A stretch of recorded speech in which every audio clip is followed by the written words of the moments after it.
Good morning. I have the difficult task of trying to summarize all the things that were presented, but I'll do my best.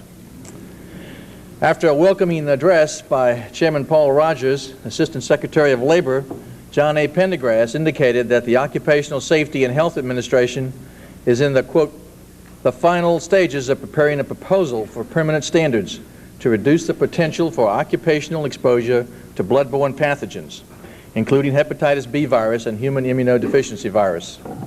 Assistant Secretary Pendergrass pointed out that this rulemaking process has been approached with care, and the response to advance notice of proposed rulemaking has been one of the largest in OSHA history. If there is interest in a public hearing, the first hearing will be in Washington approximately 90 days after the proposal is published. He also said the scope will not be limited to a specific industry such as healthcare, but will cover all occupational exposure to blood and other potentially infectious material, including body fluids as defined by the Centers for Disease Control. Employers will be required to evaluate routine tasks and procedures in the workplaces which involve exposure to blood and other potentially infectious material, to identify the workers performing such tasks and to use a number of methods to reduce the risk. Employers will be expected to make hepatitis B vaccine available and to provide training and protective equipment such as gloves and gowns, and there will be requirements for signs and labels. OSHA will be asking for comments on a number of questions ranging from whether the scope is protective enough to specific points such as the use of utility gloves for housekeeping and laundry workers. Dr. John Bartlett cautioned that the workplace for healthcare people will never be entirely safe, as safety is relative, but it can be made safer. In addition, he discussed the possibility of prophylactic AZT following high-risk exposure to HIV, but cautioned that results with such studies in placebo-controlled trials are likely to take years to complete. He reminded us that at the moment, morbidity and mortality from acquiring hepatitis B in the workplace appears to be a greater threat than AIDS, but has only, with the advent of AIDS, received its proper due. Yearly, from 12 to 15,000 healthcare workers contract HBV, an unacceptable figure in view of the availability of a safe and highly effective vaccine. Dr. David Henderson of the National Institutes of Health provided us with substantial data to support the notion that the relative risk of acquiring HIV in the health care workplace is very low, but a real 0.4%, and that the greatest threats are clearly needle sticks, cuts, and abrasions. He pointed out that acquisition of HIV virus by healthcare workers through intact skin or mucous membranes appears extremely low, in fact too low to measure. Nevertheless, risk to those with skin problems or breaks in their skin exist, and evidence of frequent breaks in barrier precaution techniques are readily noted in the hospital settings. Data on cumulative risk, especially for those in surgery who might be repeatedly exposed, are not available. During the session, updating the hepatitis B virus in the workplace, Dr. Harold Margolis of the CDC indicated that 300,000 new HBV infections occur yearly in the USA, and that 6 to 10% of these become chronic carriers of hepatitis antigen. Yet only 34% of healthcare workers have been immunized against HBV. Dr. Andre, Director of Medical and Scientific Services of SmithKline & French in Belgium, presented data on the safety and efficacy of their recombinant vaccine. In studies involving 12,699 vaccinees in 97 studies in 27 countries, the vaccine has proven to be highly effective, even in high-risk groups, and has been associated with few side effects other than transient local pain at the injection site. Dr. Schiff from the University of Miami School of Medicine suggested that the high cost of HBV vaccine may be partially responsible for its poor utilization, but also that failure of third-party payers to readily embrace preventive medicine and help pay for the expense is also important. Concerns were also expressed about transmission of HBV from the infected healthcare worker into the patient's family. Regarding OSHA CDC guidelines to protect healthcare workers against AIDS and HBV, moderated by Dr. Schwartz of the AMA. Dr. James Mason, director of the Centers for Disease Control, reminded us that HBV and HIV were not the only viral agents that could be blood-borne. He listed cytomegalovirus, Epstein-Barr, 9A, 9B, HIV-1, and HIV-2. He also outlined for us a number of steps that should be followed in risk management related to blood and body fluid problems, all of which are built around universal body fluid precautions. In stepwise fashion, he listed assess the workplace for risk, identify workers whose jobs brings them in contact with blood or body fluids, develop standard operating procedures, establish and implement rules, establish engineering controls whenever possible, provide personnel protective equipment, establish monitoring and immunization, keep records, and evaluate. Mrs. Barbara Mishkin from the legal firm of Hogan and Hartson in Washington emphasized that the OSHA CDC guidelines provide a very useful framework for developing institutional policies and procedures, but that better communications with non-professionals, whether they be in the hospital or in the home care workplace, needs to be developed, as these groups constitute a considerable number of individuals at risk. Mr. Bill Borwegen, Director of Health and Safety for the International Union of AFL-CIO, a third of whose membership consists of healthcare workers, underscored the importance of the non-professional or blue-collar worker in the healthcare workplace by stating that in their studies only 55% of nurses' aides and 35% of laundry workers had received any training in infection control, and that HBV vaccine was provided to only 40% of nurses' aides, 40% of maintenance workers, and 27% of housekeeping personnel. Yet he quoted one study of needle stick injuries published in the Journal of the American Medical Association that had revealed that such injuries were more frequent in some of these groups than among professionals. Ms. Julie Garner of the CDC stated that the CDC was in the process of developing guidelines for preventing HBV and HIV among home health care workers. Ms. Margarita Jackson of the University of California Medical Center in San Diego discussed the broad strategy of healthcare workers when applied to patient care. Namely, they should focus their interactions on body substances, for example, blood, urine, feces, and secretions of patients, rather than on a patient's diagnosis. Ms. Gina Puglisi, Director of Infection Control and Environmental Safety at the American Hospital Association, described some of the methods currently used by hospitals to incorporate universal blood and body fluid precautions into existing systems. Mr. Tim Westmoreland, our keynote speaker and senior professional staff member, House Subcommittee on Health and the Environment, updated us on the probable legislation that will appear next year before Congress. He reviewed the political situations, past and present, on research, testing, education, and health services regarding AIDS. Innovations in barrier protection technologies was addressed in the afternoon by Mr. Michael Doman of Kimberly-Clark. He discussed the need for fabrics which resist fluid strike-through now that universal barrier precautions and body fluid precautions are being utilized. He described a recently developed laboratory test to measure barrier resistance to blood breakthrough, which will be recommended to OSHA to determine minimum standards. R. Nathan Belkin of a Superior Surgical Manufacturing Company stressed that there are great differences in what a textile is perceived to be capable of doing and what it actually can do. He suggested that the term protective might be preferred to barrier. Ms. Mona Haynes of Baxter Healthcare Corporation emphasized that many products are being designed and exist that can protect healthcare workers as well as patients, but the real challenge is accessibility of the products to healthcare workers. In discussing barrier protection technologies, Dr. Frank Young, Commissioner of the Food and Drug Administration, addressed federal regulations related to such technologies, especially the approval process, testing methodologies, and quality standards. In developing standards of leakage for fabrics used in barrier protection, we need to know and to set the level of leaks that are acceptable.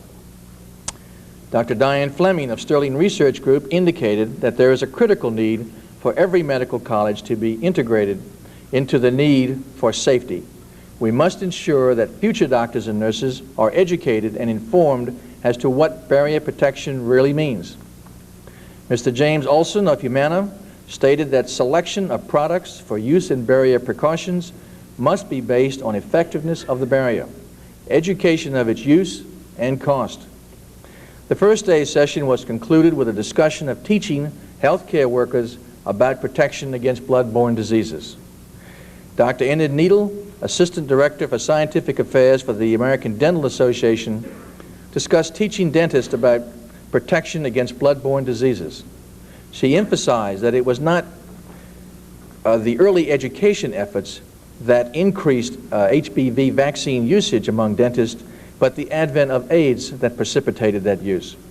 She further informed us that today's dentists have not necessarily been trained to cope with very seriously ill patients. Mrs. Patricia Lynch from Harborview Medical Center, Seattle, who helped develop the strategy for body substance isolation, outlined the merits of the system and emphasized that one of its major advantages for healthcare workers is that it is based on the assumption that diagnosed cases usually represent only a small proportion of those that are infected or at-risk cases. Dr. Robert McKinney, Director of Division of Safety, National Institutes of Health, updated us to the fact that to date 22 healthcare workers and 2 laboratory workers have become infected with HIV as a consequence of their occupations. Although the risk of becoming infected by HIV in the workplace is low, about 0.4%, in over 35% of incidents, the exposure was judged preventable. He discussed how training should be provided, who should receive it, what it should consist of, and where and when it should be instituted. And that was the completion then of our first day's scientific session.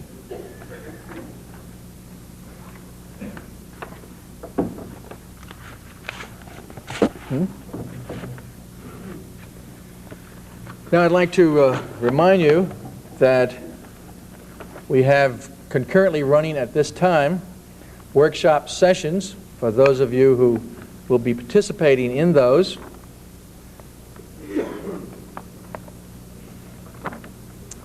And I think in your program it illustrates for you exactly where they're going to be held. Excuse me? A through E to my left, and the higher letters to my right, Mr. Small says.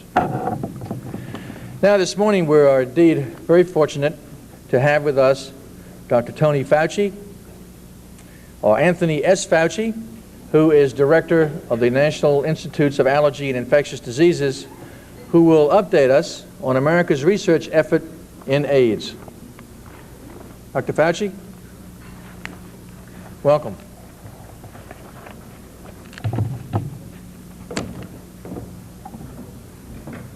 Here's everything you need, Tony. The pointer.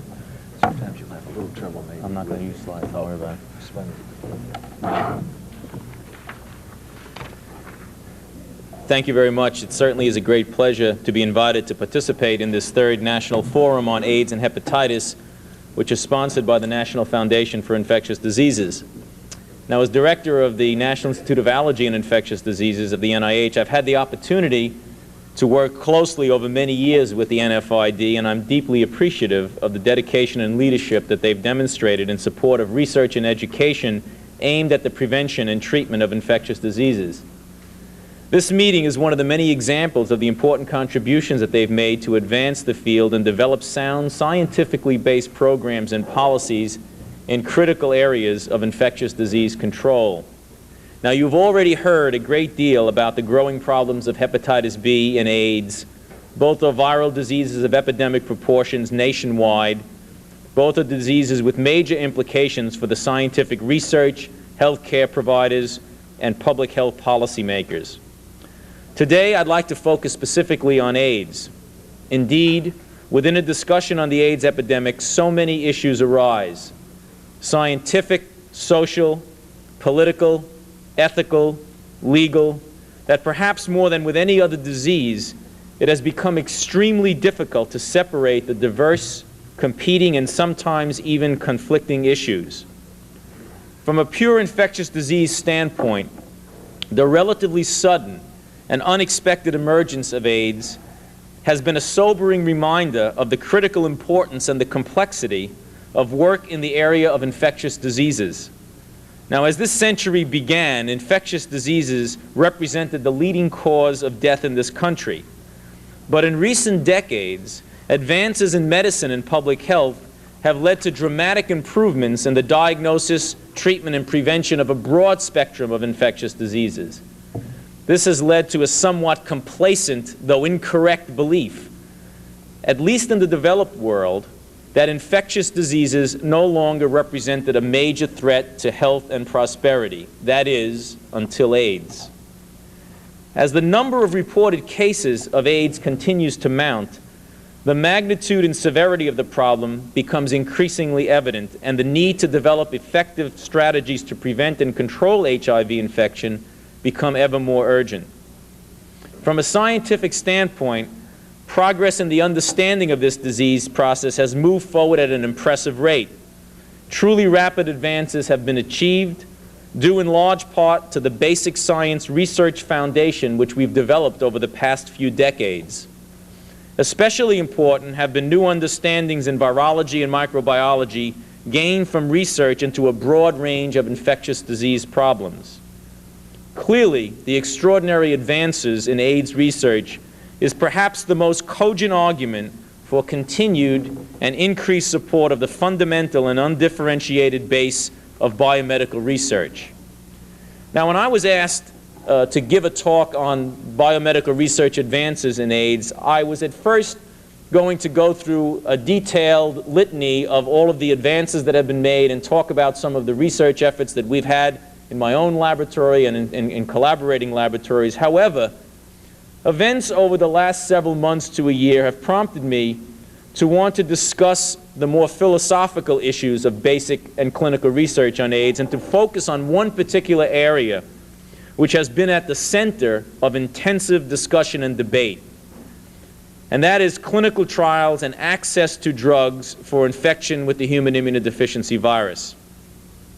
First, I want to address the scientific rationale for doing clinical research with some of the difficult dilemmas raised by AIDS drug trials, as well as some of the misconceptions and conflicts which arise. Then I want to briefly discuss the emerging role of community-based clinical research activities. Now, I hardly need to tell any of you that concerns about the testing and availability of experimental AIDS therapies have become highly visible and politically charged. We are being scrutinized by the Congress, by the media, by constituency groups, by our scientific and medical colleagues. All of us share a sense of urgency to see that safe and effective drugs to fight HIV infection and AIDS are discovered, tested, and made widely available as soon as possible. Understandable frustration arises from the fact that science has not yet been able to find adequate solutions. But many of the criticisms and even accusations, such as foot dragging or business as usual, do not reflect what is really going on and, in fact, are unfair and misleading. Clearly, the level of scientific advance and the speed with which it has occurred is extraordinary when viewed in its own right, and certainly in the context of other biomedical research efforts. This has been affirmed and reaffirmed by a variety of official and ad hoc groups, including the President's Commission on HIV and the Institute of Medicine's panel on AIDS. Nonetheless, there are those who perceive that the efforts fall far short of the mark. What is more, there are those who feel that AIDS clinical researchers and investigators are not sensitive nor responsive to human needs and suffering in the development and availability of therapies for AIDS. Now, this is clearly untrue, but it is sad and frustrating that the efforts of researchers to find real and enduring scientific answers to the problems of HIV infection have been so misperceived. We also find that our role as clinical researchers is often confused with that of regulators, which we are not.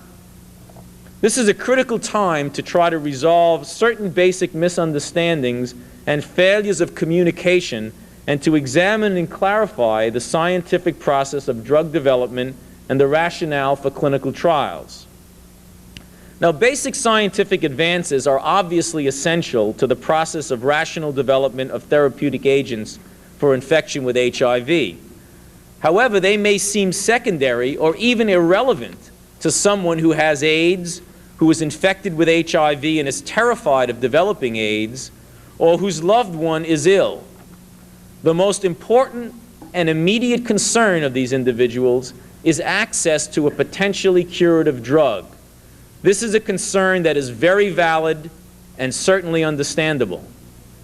We all share in common the ultimate goal of finding a drug for HIV infection that will allow a normal and comfortable lifespan without significant toxicity. But given the complex nature of this virus, to develop such a drug is a formidable task, likely measured in years, and will require precise targeted drug development and carefully designed and executed clinical trials. To people desperate for access to any potential therapy that may provide some help, the restrictions and intricacies of most clinical trials are objectionable at best.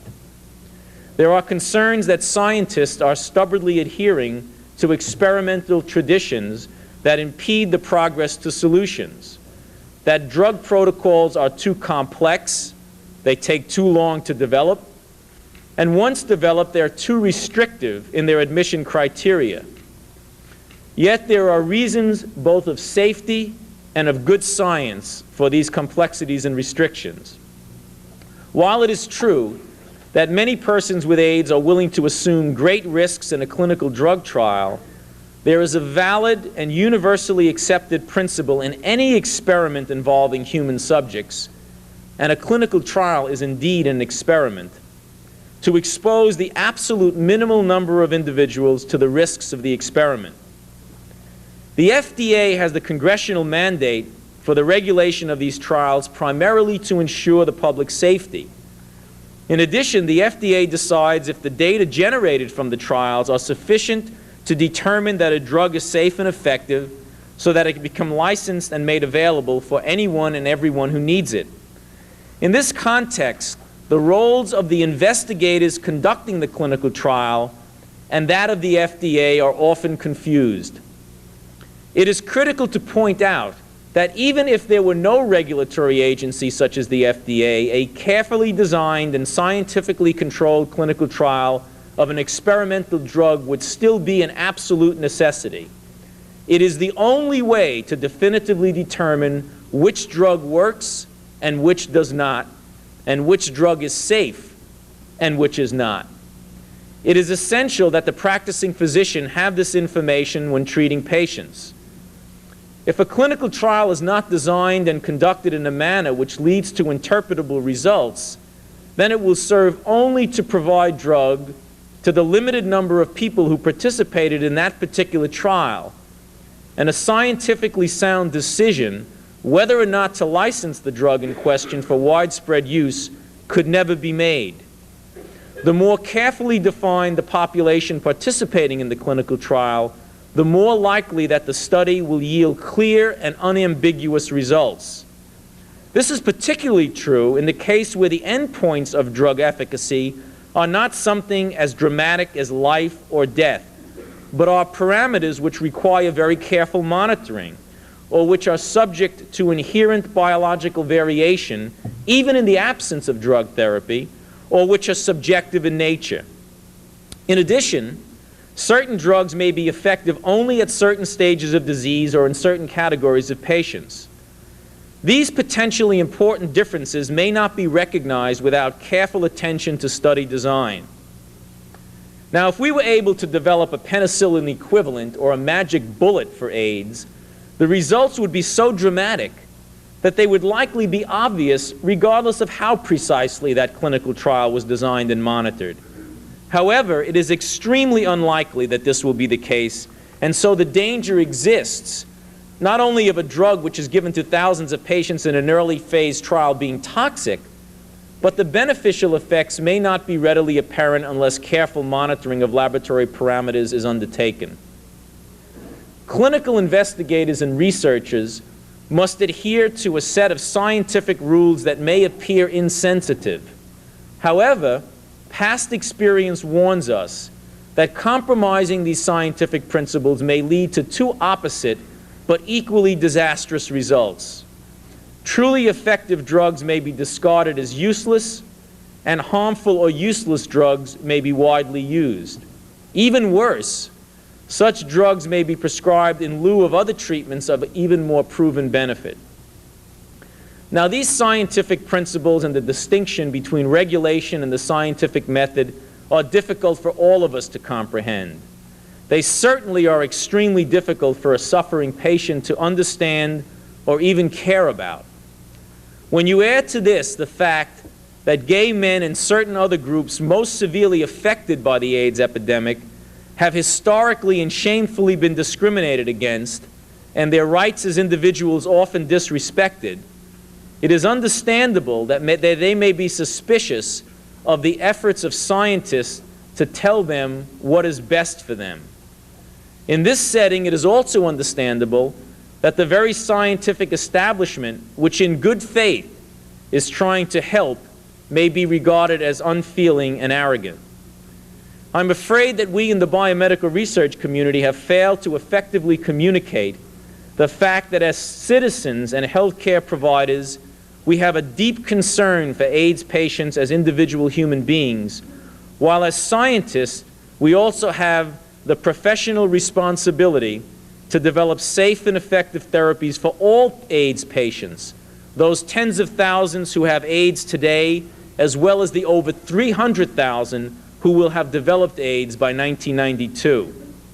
The FDA is in the midst of a period of scrutiny and re-examination of their current policy towards availability of drugs for HIV-infected individuals.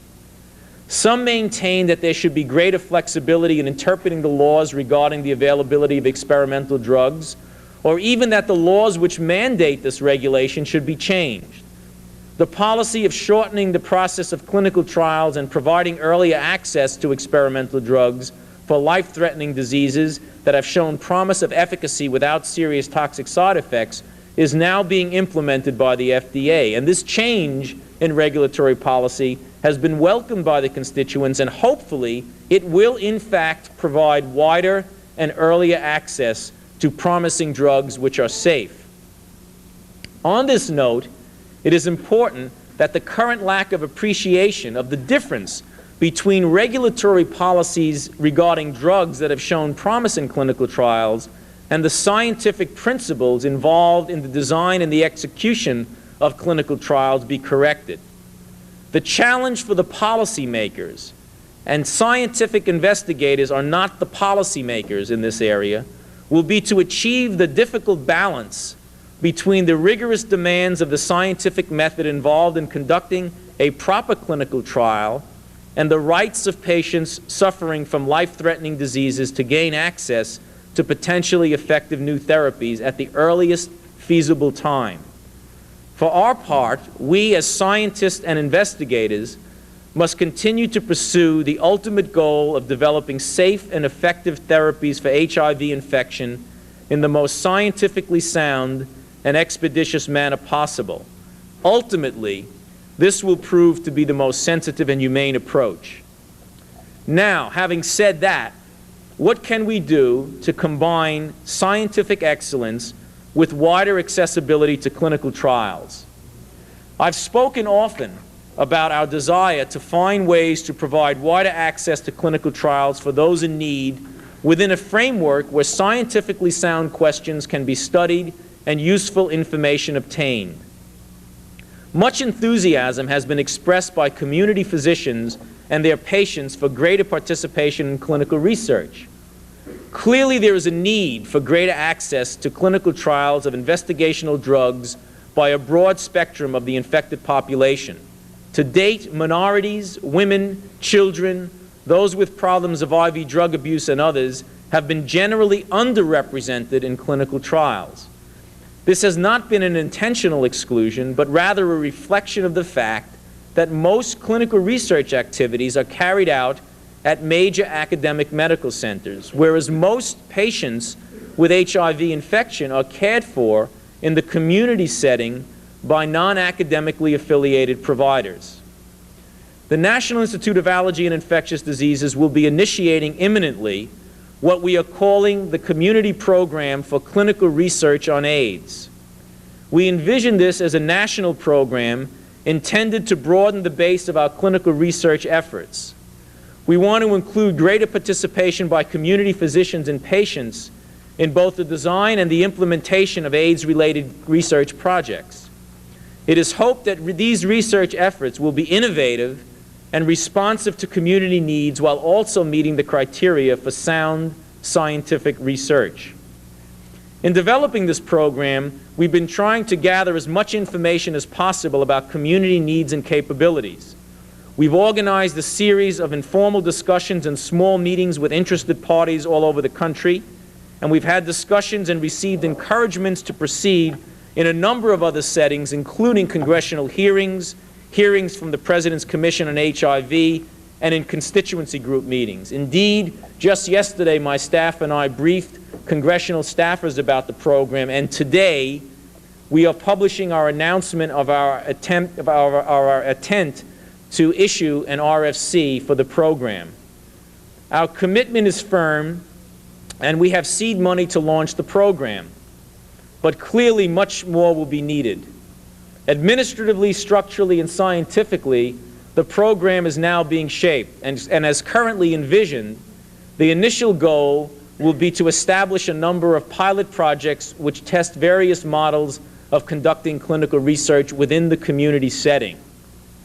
While I cannot overemphasize the importance we place on expanding patient population bases for our clinical trials and fostering a greater involvement of community-based primary health care providers, there will be no shift away from our commitment to carefully planned and executed trials of the highest scientific quality. It is our firm belief that this is the only approach whereby we can obtain meaningful answers to the urgent questions involved in finding effective therapies for HIV infection. Yet we do feel that some very real and very exciting opportunities exist at the community level for both treatment and non-treatment research.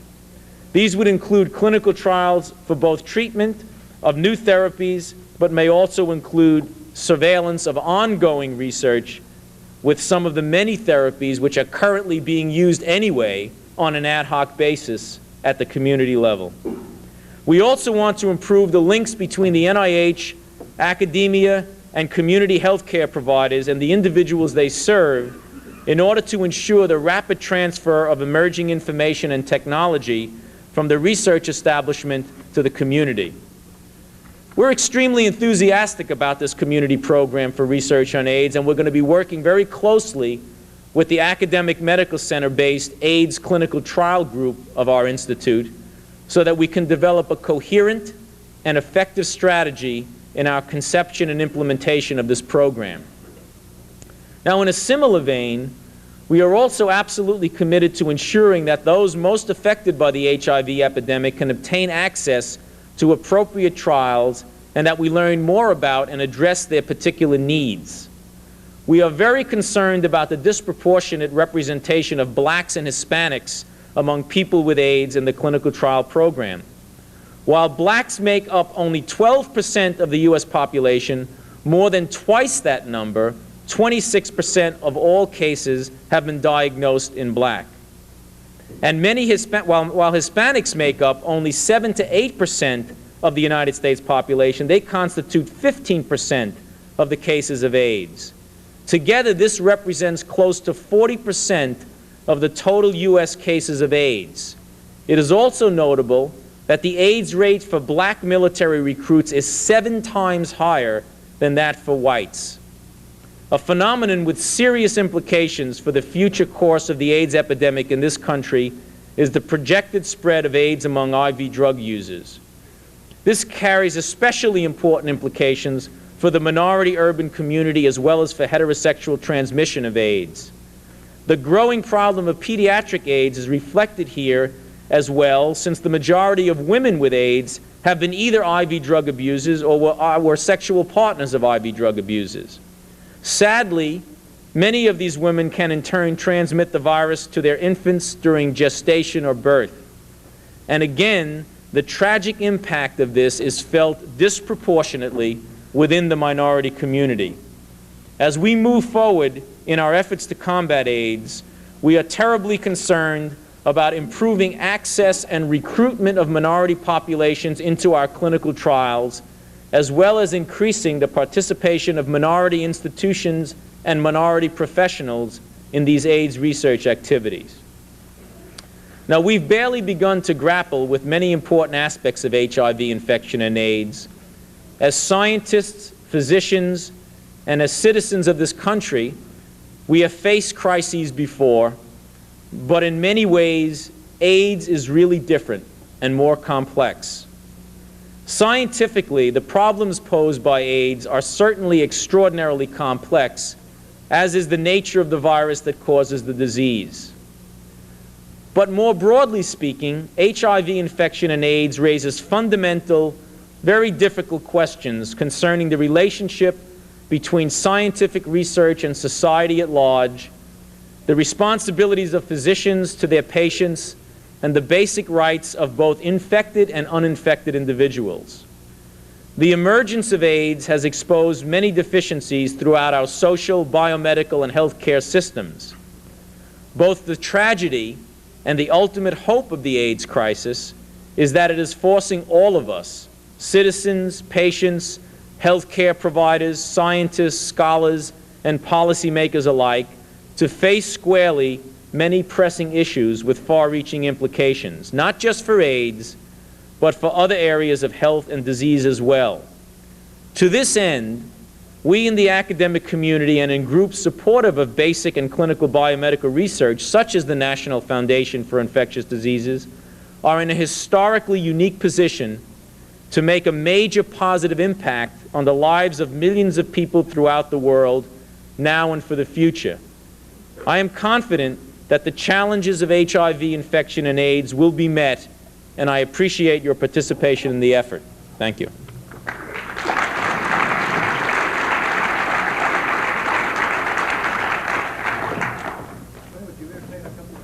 Sure, be happy to. Are there any questions that anyone would have of Dr. Fauci?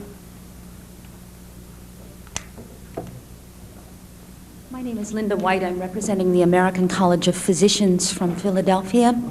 I'd like to hear more about your community-based clinical drug trials, Dr. Fauci, and who you expect to respond to your request for, what did you say, is it RFPs? It's RFC, so going to be a contract mechanism. And how the community physicians will be networked into these trials?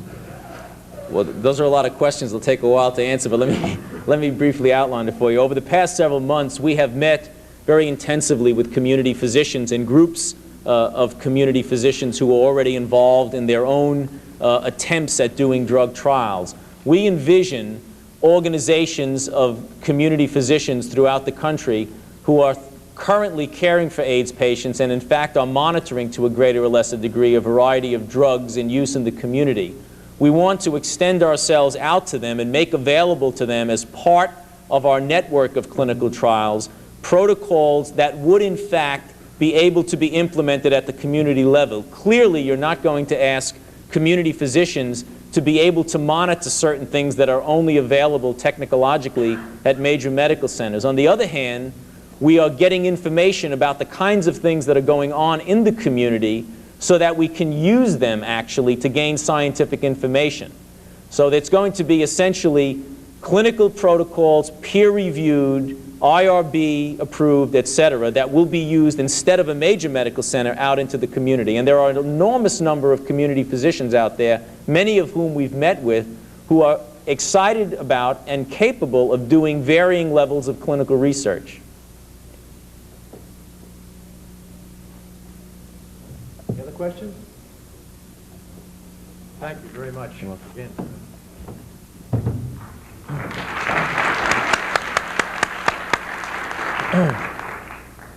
Dr. Fauci, I would like to add that as a clinical investigator over the years myself, my colleagues and I assure you, and most of my friends, certainly in the medical community, I hope in the public sector at large, appreciate the intelligent, rational, and courageous stand that you've taken over the years in trying to conduct meaningful research into what are really useful and good drugs for patients with AIDS. And we'd like to give Dr. Fauci, I think, another round of applause.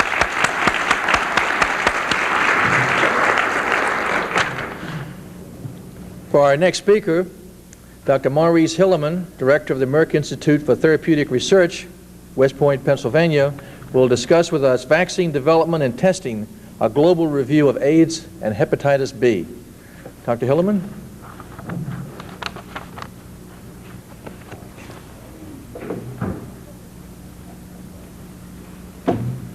Welcome.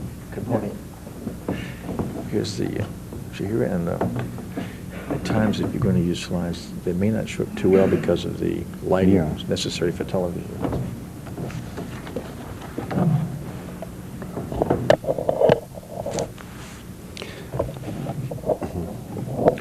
Well, thank you, Dr. Duma. Oops. Too many things here. And ladies and gentlemen, I'm very pleased to be with you today to discuss the efforts to control hepatitis B and AIDS by vaccines. For hepatitis B, we have an extremely effective vaccine.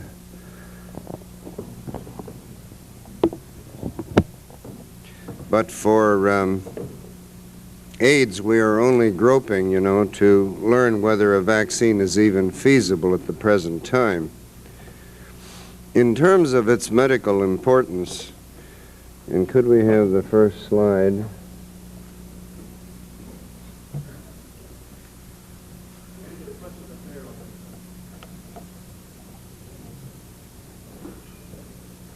Yeah. Hepatitis B is a giant with an estimated 220 million carriers of the virus worldwide. Of these, about 40% or 88 million persons will eventually die with late sequelae of liver cirrhosis or liver cancer. Now, according to the World Health Organization, there are an estimated 5 to 10 million persons in the world who are infected with AIDS virus today, and of these nearly all may die of AIDS. Well, this leaves us with the fact that hepatitis B is presently 10 to 15 times more important to the world than is AIDS. And the real fear really is that AIDS is predictably moving forward and will continue to spread in both the defined high-risk and low-risk populations of the world. So AIDS is really most important in terms of what it may eventually do rather than what it is doing today. It's of no small importance that there are excellent vaccines against hepatitis B that, if properly applied, could eliminate the disease as a medically important problem within 1 or 2 generations. With AIDS, we hope for a vaccine. Epidemiologic control measures are being carried out in the interim period. Well, hepatitis B and the retroviruses that cause AIDS are distantly related, as I've shown in this slide. It has been suggested, in fact, that hepatitis B virus may have originated in the ancient past from a retrovirus ancestor through some sort of genetic simplification. Both viruses are enveloped. They share limited gene sequence homology in their nucleic acids.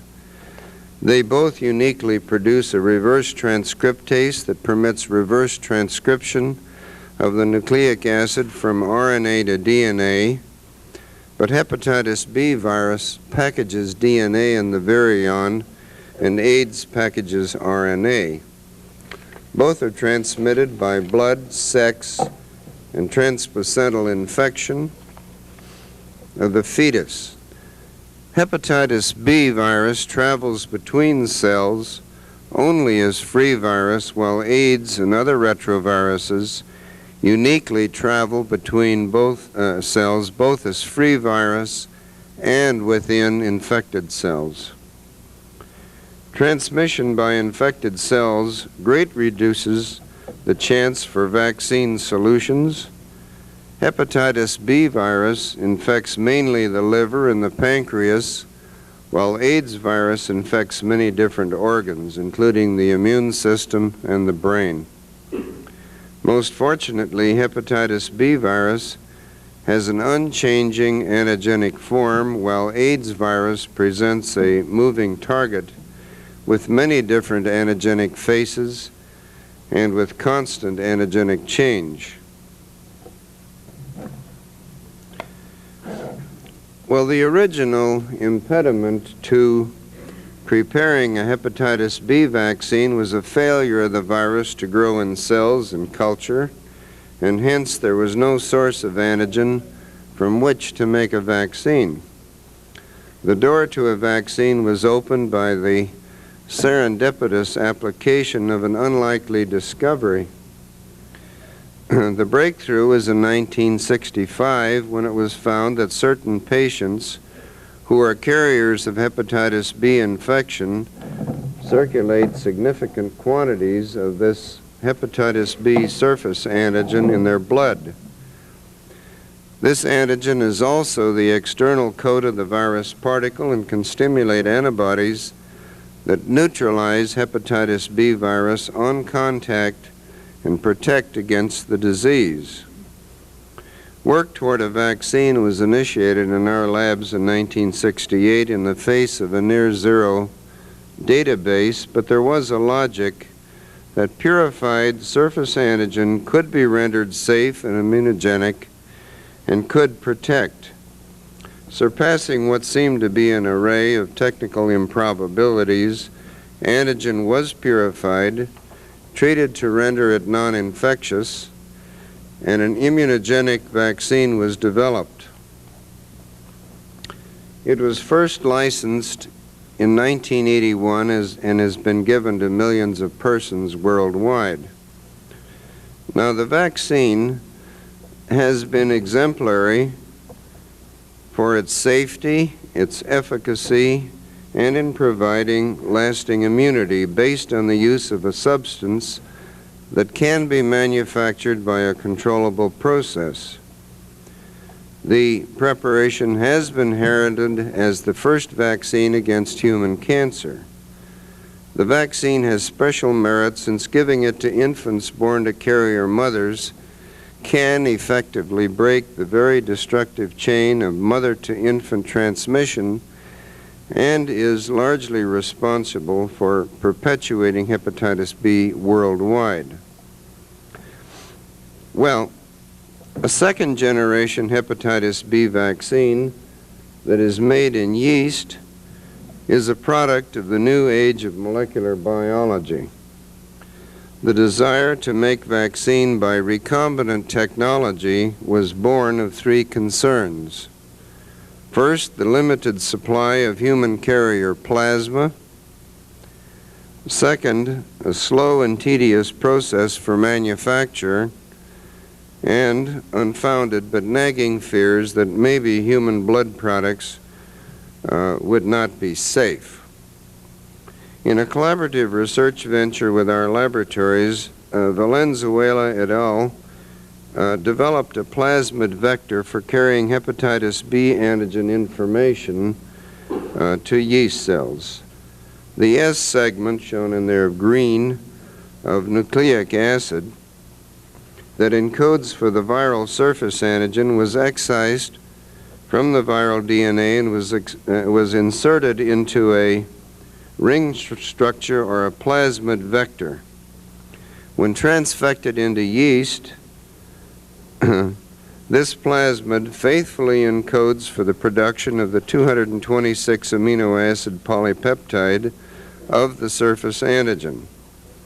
The surface antigen particles made from plasma or from yeast are a very similar appearance and polypeptide composition. The yeast-derived antigen, when purified and formulated, has provided a recombinant-produced vaccine that performs in an identical way to that of plasma-derived product. It, too, has proved to be safe, immunogenic, and highly protective in man, and has already been used in upwards of 2 million persons worldwide. Well, there are very special considerations that have to be given to the manufacture of the recombinant vaccine, and there are defined objectives for continued research. First, the hepatitis B surface antigen particle is a lipoprotein. This lipoprotein consists of a phospholipid center that appears to be covered with about 100 globular S-antigen polypeptides. The individual polypeptides present immunologic determinants containing multiple epitopes to which the immune system can respond by making antibodies. The individual surface antigen polypeptides each consist of a chain of 226 amino acids of precise kind and sequence. The polypeptide chains assume an appropriate tertiary structure and collapse into a globular configuration. Now, the unfolded linear strands, this 226 amino acid sequence shown at the top there, present no epitopes that are relevant to hepatitis B protection.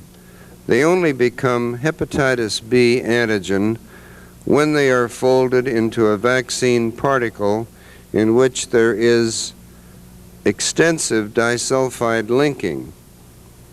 Though not established experimentally, it is reasonable to assume that the important epitopes may be formed by disulfide cross-linking between two adjacent cysteine residues that lie in a hairpin configuration, and this results in the formation of stable loop structures. That would be these structures right here. The application of appropriate chemical procedures to assure optimal folding is critical in preparing recombinant-produced antigen, since it assures maximal epitope density and minimizes the amount of protein antigen that are actually required to immunize. One recombinant vaccine, for example, may require only 2 micrograms of antigen per dose to immunize, while another recombinant product that is far less well structured may require 10 times as much. Well, a second matter that is receiving current attention is how long protective immunity will last following vaccination, since there is a substantial decline in antibody over time, sometimes to an undetectable level. The concern for antibody decline seems to me to be grossly exaggerated. Satisfactorily vaccinated persons are protected in the long term against infection, and the small proportion of persons who do become infected in spite of vaccination do not develop clinical disease and do not become carriers. The fact is that long-term immunity to viral infection is not based on detectable antibody. It is based instead on a population of memory lymphocytes that is retained and enhanced following each experience with the antigen. Memory cells have the capacity for very rapid anamnestic recall with production of antibody and high titer each time there is contact with the virus or its antigen. Importantly, hepatitis B has a long incubation period, assuring adequate time for an anamnestic response. Now, in its dynamics, there is a primary antibody response to the initial vaccine doses and the setting aside of a partially differentiated population of memory cells. This is repeated following the booster dose, which results in the rapid increase in antibody and the amplification of the memory cell bank. This sets the stage for a very late anamnestic recall on exposure to virus when the memory cells are summoned again in rapid antibody production. And this phenomenon may last for life. We know that it lasts for at least 7 or 8 years. To the present time, neither the United States Public Health Service nor the World Health Organization recommends revaccination on a routine basis. It is not possible at this time, however, to predict whether or when, if ever, late booster vaccination might be needed. It's considered possible that inclusion of pre-S antigen might enhance the antibody response to S antigen and might also impart a significant immunity on its own. The potential value of including pre-S antigen in a vaccine is presently unknown, and any superiority of product containing it will be difficult to demonstrate clinically because the S segment alone is so effective. Additionally, questions pertaining to safety and so on really will have to be answered. If pre-S antigen should be demonstrated to give an advantage, and it's right now on clinical trial, and if it can be shown to be safe, well, then it will surely be included in the vaccine. Well, now about an AIDS virus vaccine. The conventional wisdom might suggest that AIDS virus vaccine can be made just like that for hepatitis B vaccine, and that it should be effective. Well, this is not so. AIDS virus, which is referred to as HIV or HIV, presents a problem of immense complexity and a confluence of adverse circumstances that no other human viral vaccine has ever encountered. Hepatitis B virus vaccine, irrespective of its complexities, did follow a logical and a clear path of feasibility. It will be instructive to view some of the special problems that beset the development of a vaccine against AIDS. Perhaps the greatest lack in information in AIDS virus infections is a deficiency in the knowledge of its biology and pathogenesis. Most important, there are no defined markers for what is favorable or unfavorable in terms of immune response. In fact, neutralizing antibodies that are found in infected individuals and that are measured in vitro tests may be adverse rather than beneficial. AIDS virus travels between human beings as free virus, but also sequestered inside of infected cells, principally macrophages, where it may be protected from an immune response. The fact that the infection is mainly silent, though progressive, suggests that infected cells may present but few identifying markers on their surface that would allow detection and removal by the immune surveillance mechanism. Worst of all, the virus impairs function of or destroys the immune system that is meant to combat and eliminate it. The surface antigens of the virus that might provide a means for stimulating immunity directed against viral envelope are antigenically diverse between strains and are constantly changing, even within the single host. One might hope that the antigenically conserved core antigens would be capable of eliciting a protective immune response, such as has been demonstrated for hepatitis B, but that remains to be determined, And finally, good animal models for studying AIDS are presently lacking. The best model is the chimpanzee, and that animal is in inadequate supply. Apparently, meaningful virus models in monkeys are now being developed, and collectively, the problems with AIDS vaccine development paint a dismal picture and a new basis for understanding how the problem may be solved is really needed. Well, several tests of experimental AIDS virus vaccines have been carried out in challenge studies in chimpanzees. No protection was afforded when viral surface antigen was presented either as non-living preparations or in infectious recombinant vaccinia-virus vectors. Additionally, no protection was afforded to highly potent AIDS-specific human immune globulin given prophylactically prior to virus exposure. The findings and tests of the immune response to AIDS virus invariant core proteins should be forthcoming in the not distant future. The few studies in which experimental killed or live vaccinia vector vaccines have been given to man have shown immunologic responses without immediate adverse effect. Whether there will be any beneficial or adverse effect on the longer term on exposure to the virus remains to be determined.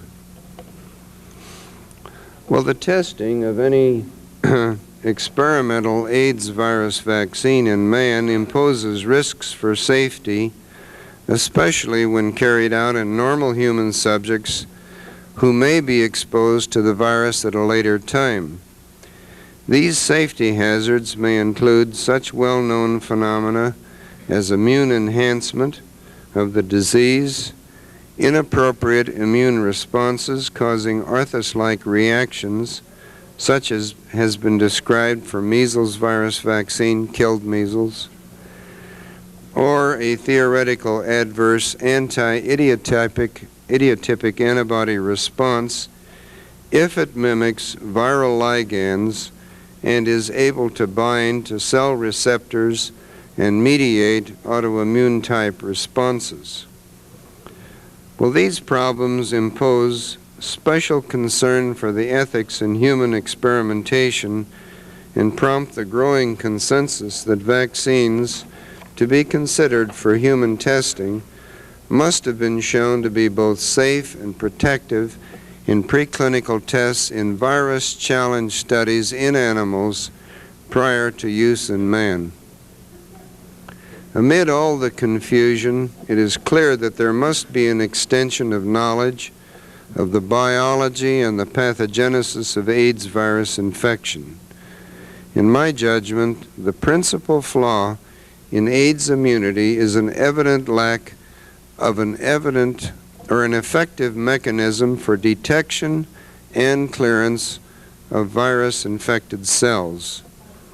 No vaccine or even recovery from natural virus infection imparts total immunity against reinfection with homologous agent, suggesting that unlike AIDS virus, there must be effective mechanisms for clearance of infections with most other viruses. Well, leaving that now and going on to the application of vaccines, it is clear that one of the most notable achievements in medical science has been the creation of vaccines for the prevention of infectious diseases. Vaccines have contributed outstandingly to the prevention of death and disability and overall increase in average lifespan. Vaccines have achieved these benefits at relatively low cost and are really the bargain basement for contemporary medical practice. Increased costs for treating disease and greater social concern for the individual makes disease less and less affordable. A great many studies to measure cost effectiveness of vaccines have been carried out in the United States and elsewhere. Precise financial benefits are difficult to quantify and are expressed variously as net medical care costs, net health benefits, or net health benefits expressed in dollar terms, supplemented with qualitative considerations such as pain, anguish of illness, and extension of useful lifespan. Vaccines collectively are clearly cost effective. It was possible for the U.S. Public Health Service to calculate precise dollar savings through vaccination with combined measles, mumps, rubella, or MMR vaccine. The savings in a single year through use of this vaccine in 1983 were about $1.3 billion U.S. These dollar savings, however, do not come close to describing the morbidity and mortality averted in children who were protected by the vaccine. Well, although prevention is better than cure, this fact is not always evident in persons who are in good health and who prefer not to be treated for a disease with which they are not presently afflicted. Vaccination of children has been remarkably successful in the USA, and this has been aided by laws that legally mandate certain immunizations in order to attend school. It has been achieved through the combined efforts of pediatric and other private practice, and through the efforts and support of agencies and institutions in the public and private sectors. The current initiative to assure perinatal immunization of infants born to mothers who are carriers of hepatitis B should achieve a very substantial benefit in preventing cirrhosis and cancer of the liver in adulthood. Well, the immunization of susceptible adults against such viral infections as measles, mumps, rubella, influenza, and hepatitis B has been far less achievable than for children. This may have been the consequence of the lack of a medical specialty for adults that emphasizes prevention by vaccines and the general reluctance on the part of adults to be vaccinated based on costs for immunization, apathy, or even fear. The situation is being improved by the initiatives currently being undertaken by the public and private sectors. In addition, a National Vaccine Advisory Committee has been created by the Department of Health and Human Services to facilitate and to monitor the development and utilization of vaccines in the United States. The suggested pediatric vaccination programs achieved in the USA stand in sharp contrast to what has been accomplished in the developing nations. The children of many of the less developed nations may be deprived or one or all of 6 vaccines: measles, tuberculosis, diphtheria, pertussis, tetanus, poliomyelitis, that have been targeted by the World Health Organization in its expanded program on immunization, or EPI.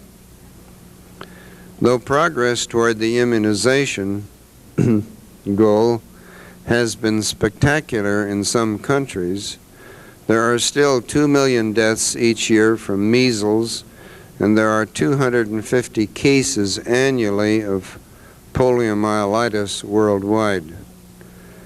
The greatest success toward achieving vaccination will be realized when the costs for the vaccination program are reduced and when appropriate infrastructures for vaccine delivery have been established. Eventual addition of hepatitis B vaccine to the EPI program will have a most important impact on reducing the late sequelae of hepatitis B virus infection. Increased development and use of vaccine in developing nations is being facilitated by the World Health Organization's program in basic vaccinology. Well, I think in conclusion, we can say that vaccines have much to offer and much to achieve in preventing death and disability in the populations of the world. The new technologies being applied to vaccine research make most infectious diseases a feasible objective for vaccine development. But the rate for successful development of new vaccines might actually exceed the feasibility for their practical application. Complex vaccines covering many different viruses need to be incorporated into single combined vaccines so as to make their use a practical reality. Vaccines that are highly effective but that are not used are in reality just as ineffective in preventing disease as are those for which no vaccines exist. The application of hepatitis B vaccine and the effort to develop a vaccine against AIDS will continue to receive primary emphasis in future years. Hepatitis B will be of special importance because of its large potential for eventual elimination of new hepatitis B infections and the loss by attrition of 200 million carriers of hepatitis B infection that are present worldwide. An AIDS virus vaccine, though lacking promise at the present time, will be aided by the existence of the new technology base that has been remarkably successful in permitting discovery of the virus and in providing a means to study the biology and pathogenesis of AIDS. If a vaccine solution for AIDS is feasible, it will be found at a time when there is precise definition of what an appropriate immune response should be. Thank you very much.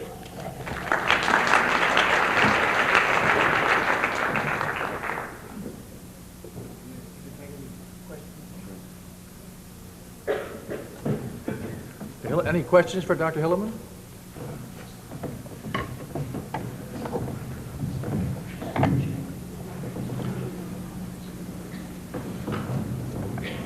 Scott Spear, the University of Texas at Austin. Could you speak briefly to CD4 receptor vaccines for HIV?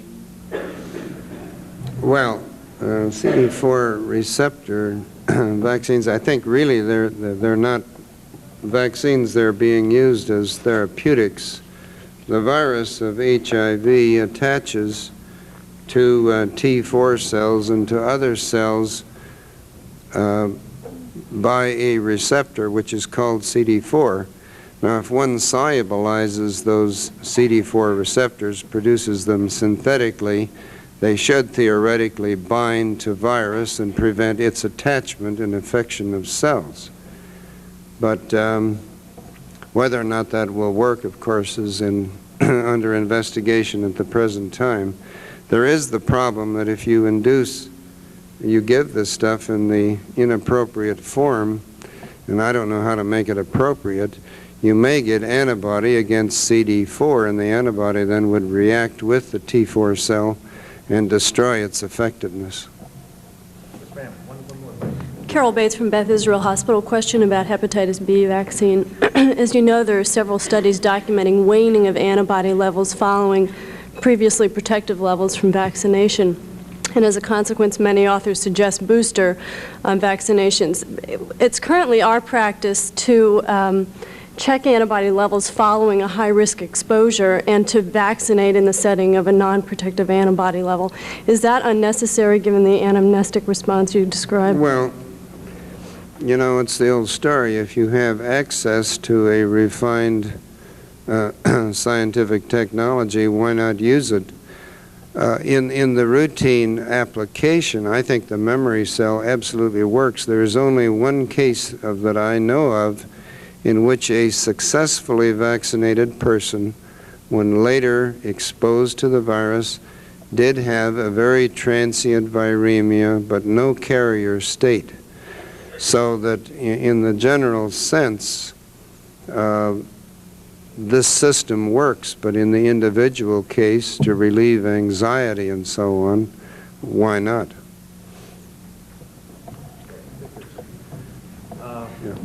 One last quick one. Dr. Law of the VA. I wonder if you could comment on the consistency and the effectiveness of the various vaccines that are being produced in Asia and used in Asia, hepatitis B. Well, the vaccines that are being made in Asia are almost entirely, at least anyone that are licensed, are entirely plasma-derived vaccines. And they do have their shortcomings, and they're antique at the present time. And I think there's no basis for their continued use. The fact is that recombinant technology makes possible a far more safe kind of preparation in the event of poor technology, and the efficacy actually in terms of immune response and immunizing capability is greater than that for plasma. Thank you very much. For many of you who might not know, we're certainly honored today to have the two most important people here today who were responsible for the development of the hepatitis vaccine, of course, Dr. Hilleman and Dr. Saul Krugman. Would you stand up, Dr. Krugman, let people know that you're here?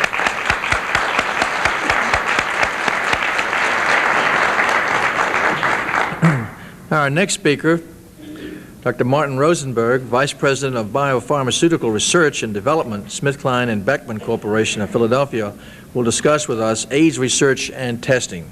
Dr. Rosenberg.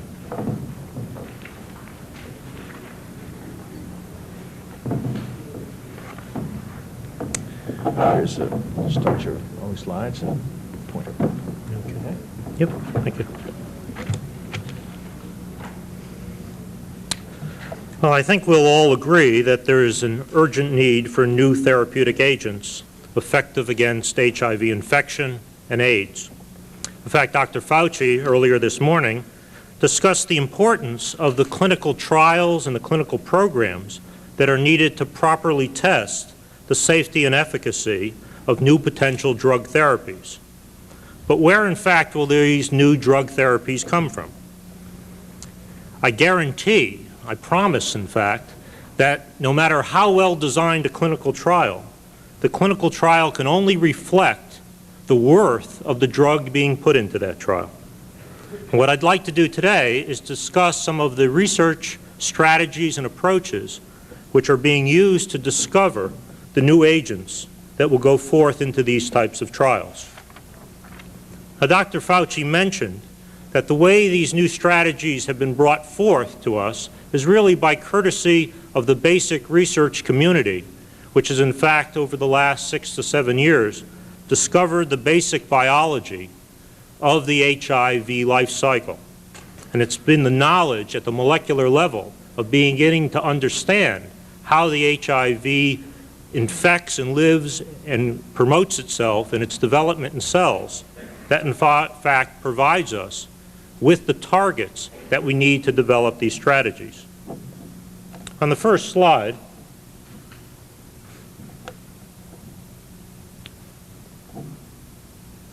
if we can just turn down the lights. Just need some focus, I think.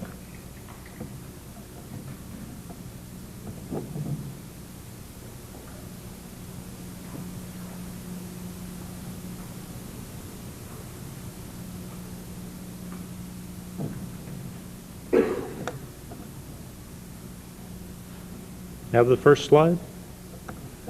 Let's try again. Oh, I see. We're just putting the slides in. Okay. On the first slide, I just summarize essentially 6 or 7 years of research which has in fact gone on to define the molecular pathways in the HIV infection. And it simply summarizes our ability to now understand, to some extent, the various points at which the virus uses its various gene products to be able to promote an infection of a human cell, all the way from the attachment to the surface of that cell, the entry into the cell, its development and expression of its gene products within the cell, and then the use of those gene products to mature a virus particle that will then come out and go on to infect other cells. The next slide will just simplify this pathway and show you that the approach and the strategy that one wants to utilize the technology for is to define key molecular targets along this viral pathway at which one can interfere with the virus life cycle.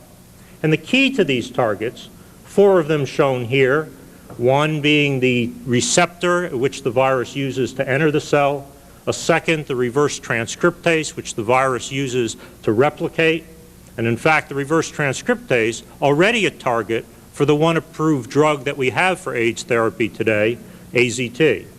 The regulatory genes of the virus, which are important for expressing the viral components, and finally, the protease function of the virus, which is key to the virus maturation and very selective for the virus to be able to produce its protein products and go on and mature into an infective virus particle.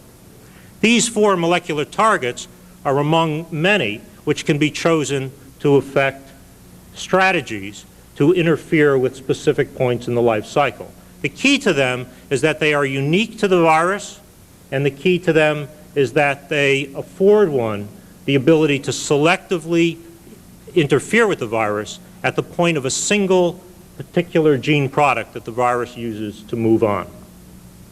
Now, the strategy that I will lay out, and the strategy that I will describe first, has to deal with the identification of inhibitors, inhibitory compounds, that affect these particular molecular functions that are critical to the HIV life cycle. The key, of course, is then to test these inhibitors as potential drugs.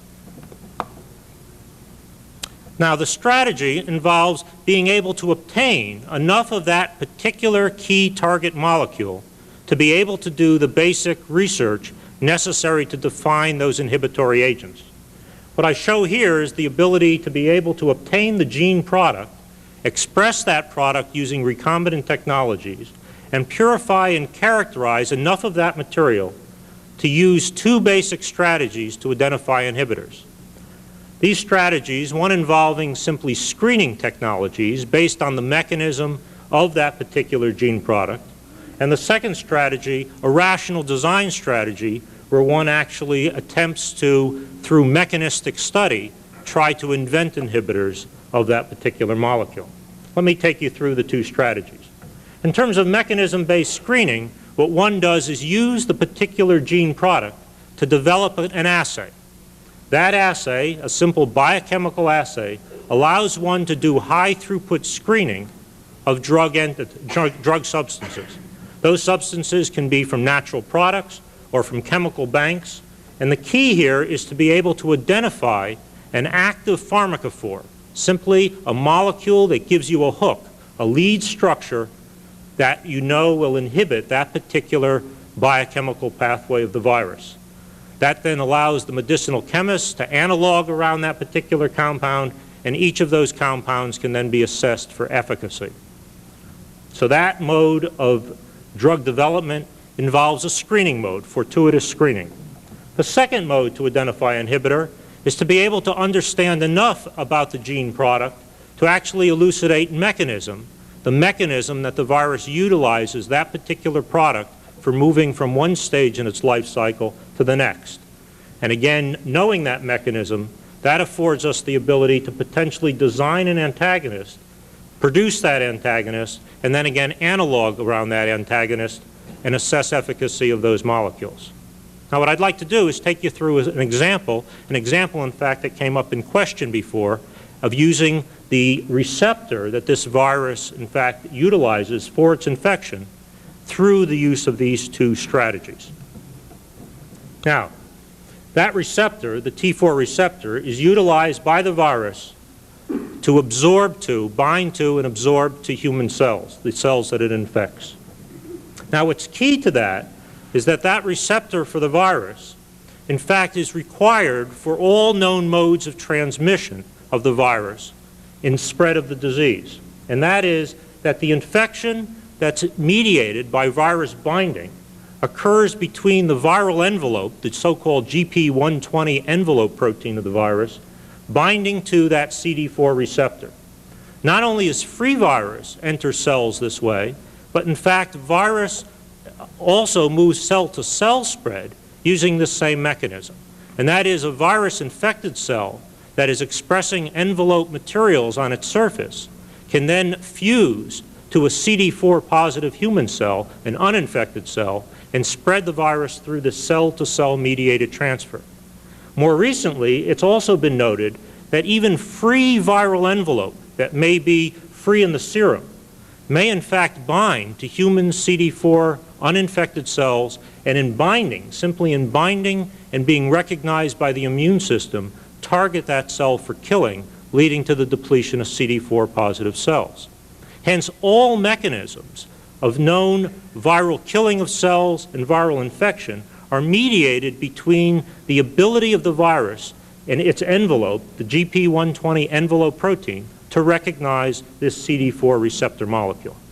Now, to be able to work and study the CD4 receptor molecule, the difficulty of this molecule is that it normally occurs on the surface of a mammalian cell. You can see it here in its normal state, fused into the cell surface of the human cell.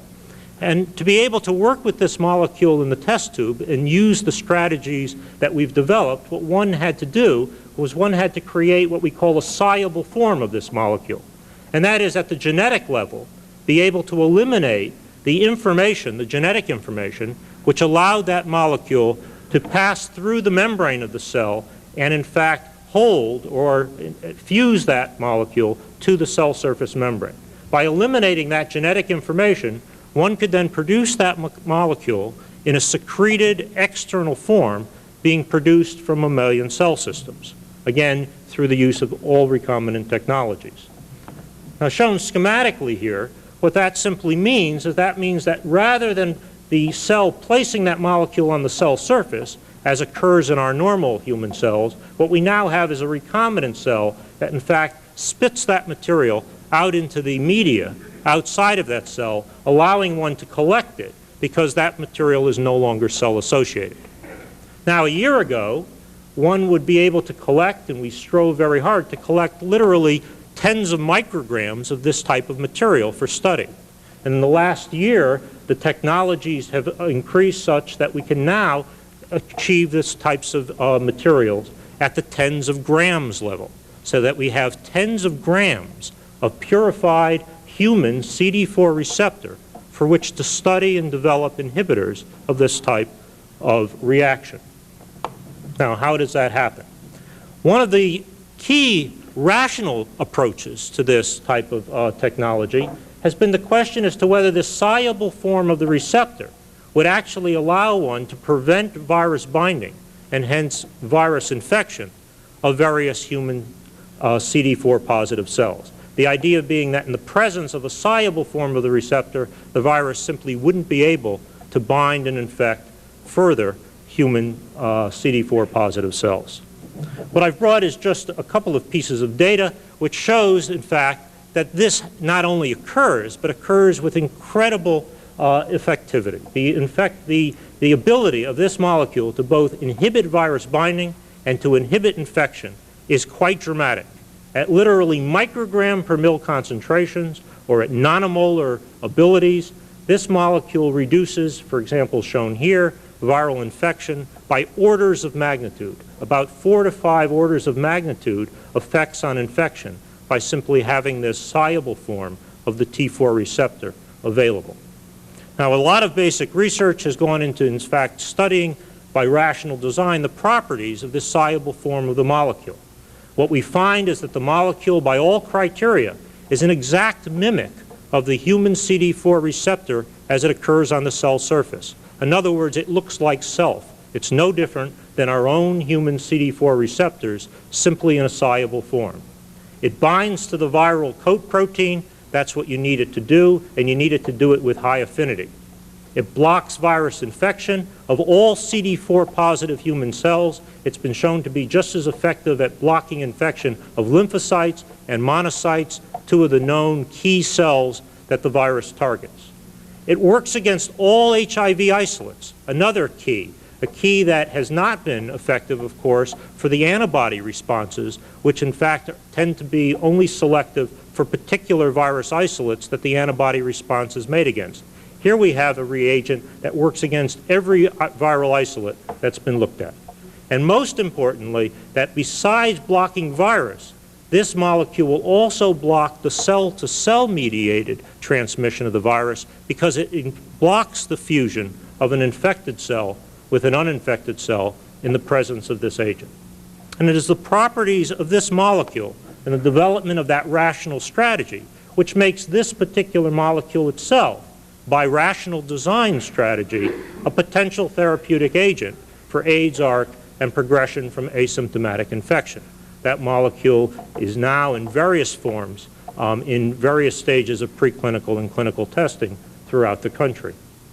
Now, besides the development of the full-length soluble T4, one can rapidly see that maybe only a portion of that molecule may be required. And hence rational design continues in the laboratory to define a particular region or domain of this molecule which is key to the binding to the virus. And what I can tell you is that already we have limited the region necessary on this human CD4 receptor to just a small domain of the receptor, a simple region of about 100 amino acids, which is required to do that binding and to prevent the infection. And hence the rational design protocols continue to develop the backup strategies of the molecules that will go on to be tested as backups to CD4.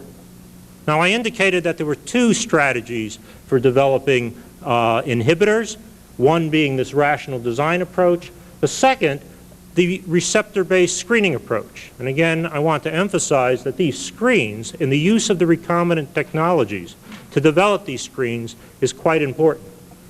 Make a couple of comments. First of all, once one has the pure recombinant reagents, the development of such screens becomes very straightforward. For example, in this case, we develop a simple ELISA-based screen that can be carried out in a microtiter dish. And in this type of screen, what one does is put the recombinant soluble T4 receptor onto a plastic matrix, and one can monitor the binding of the envelope, the viral envelope, to this receptor.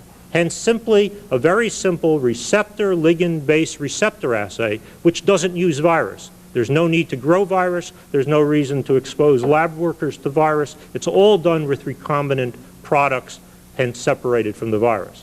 In ability to detect this interaction between the virus envelope and the receptor, one can use this as a simple screening assay to look through a variety of natural products, chemicals, proteins, and peptides for receptor antagonists of this reaction. This screen can run at several thousand compounds per week. You can carry out 96 reactions on a simple microtiter plate, and hence one can literally look at thousands of compounds in high-throughput screening assays using this technique. This technique is up and running at SmithKline, and already we have had several interesting hits in the natural products category of molecules that interfere with this type of interaction, and those molecules are presently being characterized. So again, the point being that using this type of strategy, clone the gene, express the gene, produce the product, affords you always this two-step attempt to get at inhibitors, again, the key being screening and rational design. Now, I don't have time to take you through all of the other compounds and the other types of strategies based on the other molecular targets we've defined, but basically it's exactly the same thing. In each case, you use that cloned and purified product to attempt to use these two strategies to develop therapeutics. Now, we've just heard that these same types of strategies can be used to develop vaccines, and what I'd like to just point out is that these strategies for these two, therapeutics and vaccines, at least as applies to AIDS, is still all potential. We're not there yet. these types of new compounds will move forth to the clinic and testing. But already, as a spin-off to this same strategy, it has been very effective at already giving us various diagnostic reagents. Almost as a side product of this technology, as you develop your therapeutic and vaccine strategies, you produce antigens which can be used to detect antibodies in human serum and hence give you diagnostic potential. Here's an example where we simply took a variety of key gene products from the virus, products that extended from the outside of the virus to the internal-most components of the virus, and hence, in a single ability to use recombinant antigens to be able to develop a simple diagnostic test that would look at a whole variety of gene products from the virus. Again, without ever requiring growth of the virus in the laboratory, because all of these products are in fact made in simple E. coli bacteria, highly purified, and then placed into an ELISA format. That has been developed into a test which we call Hyvogen, which is available from our SmithKline biolabs, and that use of multiple recombinant antigens in that type of an ELISA-based test has led to a confirmatory test for AIDS which has these three key points. One is that because you use highly purified recombinant antigens, you have increased stringency for classifying any individual as positive, negative, or indeterminate. You have the increased probability of detecting antibodies from all of the different HIV isolates and HIV strains, because again, you're using a whole battery of these types of antigens. And probably most exciting about this test is that it has various prognostic values in that you're monitoring a whole series of antigens from various parts of the virus as one looks through the monitoring and staging and prognosing of various infected individuals using this type of test for studies. Now, what I'd like to finish with, of course, what one always does in these types of descriptions, is one likes to thank one's collaborators.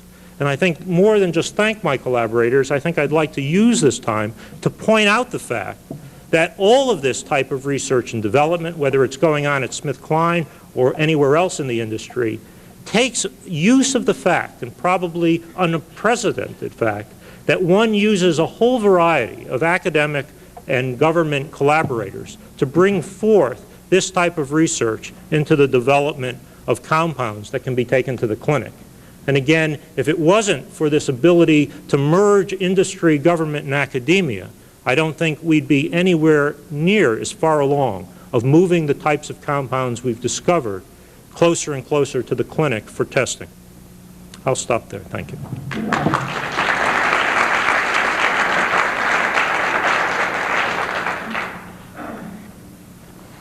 I'd like to entertain some questions.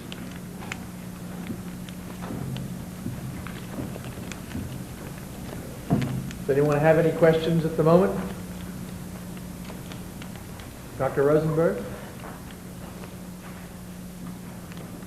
You said that the blocking of the T4 blocker is basically into clinical trials at this particular time? Yes, there are several companies that are developing similar molecules. Our molecule is still in preclinical development. We hope to have an IND submitted by the end of next month. There are two other companies that have just initiated clinical trials with similar types of molecules. So this molecule is going to get thorough testing in the clinic. Yes, sir. Dr. Abramson, Pennsylvania College of Pediatric Medicine. Are you looking at developing a method for assaying the virus in the latent form in a monocyte or macrophage?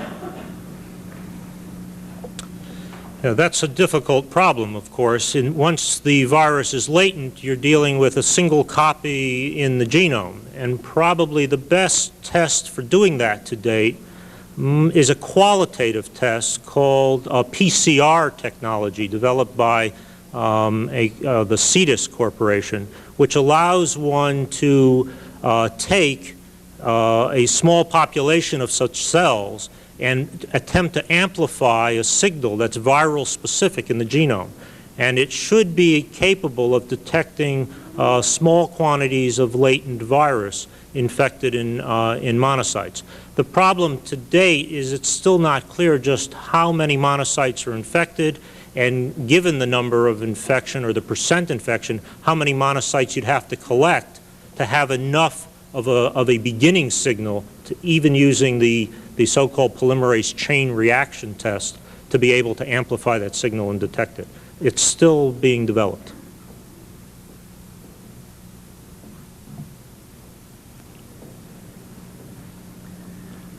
Sir, put in simple form, I still assume that the ST4 therapeutic would be palliative and not curative. Is that how you anticipate it?